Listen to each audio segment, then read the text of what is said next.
बर' फरायसा आफादा गासै आसाम नाङै जिल्ला हेडक्वार्टाराव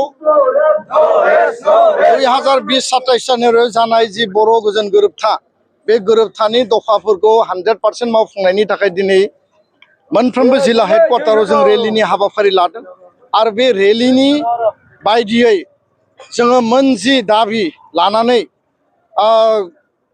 भारतनि नखर मन्त्रि अमित शाह बिथांनो आसामनि गिबि मन्त्रि डक्टर हिमन्त बिश्व शर्मा बिथांनो जों मेम'रेन्डाम हरदों। गिबि बाथ्राया जाहैबाय जे 125 एमेन्डमेन्टखौ भारत सरकारा पास खालामनांगौ फैबाय थानाय विन्टार सेसननि पार्लियामेन्टआव आरो लोगोसेनो आर्टिकेल 280 नि गेजेरजों भारत सरकारा बिटिसि आरो बिटिआरआव थोंजों डाइरेक्ट फाइनेन्स हरनांगौ आरो बेयाव 60टा समस्ति बारायनायनि बाथ्रा गहपुरसिम सीमा बारायनाय गामि थिसननायनि बाथ्रा बे गासैबो खोथा बाथ्राया बेयाव हाबनानै दङ। बर' कसारि वेलफेयार अट'नमास काउन्सिलनि गवालपारा साउथ कामरुप आरो मरिगाव गासै 312 गामि आरो फुल फेजेड स्टेटास होनाय बिसायख'थि खुंनायनि थाखाय जोङो दाबि दैखांदों। कार्बि आंलंनि रायजो जानाय बर'फोरनि थाखाय एसटि हिलनि स्टेटास जोंनो नांगौ।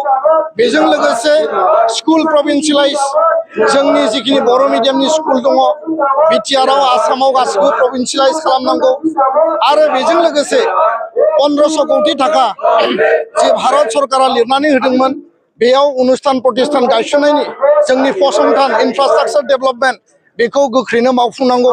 बर' लाइमोनफोरखौ थोंजोङै आर्मि पारामिलिटारि आरो आसाम पुलिसाव रिक्रुटमेन्ट होनांगौ आरो लोगोसेनो जोंनि फरेस्ट राइट एक्टनि बायदियै हानि अधिकारखौ जोङो होफुंनांगौ। जोंनि जेलाव थानाय एनडिपि सा 6 जाय सिबिआइ स्पेसियेल कर्टआव दङ बिथांमोनखौ गोख्रैनो हगारनांगौ। गासैबो पेन्डिं केसेसफोरखौ उइथड्र खालामनांगौ।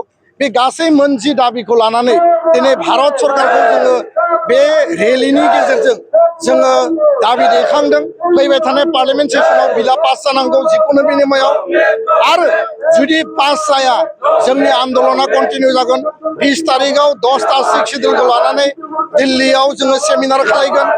21 तारिख नभेम्बराव जन्तर मन्तराव धरना जागोन आरो लोगोसेनो फैबाय थानाय डिसेम्बर दानाव क'क्राझाराव 2 लाख सुबुंनि बाहागो लानायनि गेजेरजों मोनसे सुबुं गौमा मास माने डेमनस्ट्रेसन जों बेयाव दिन्थिफुंगोन आरो जोंनि दाबिया जाबाय भारत सरकारा गोख्रैनो जोंनि एकर्डनि मोनफ्रोमबो दफाखौ 100% मावनांगौ।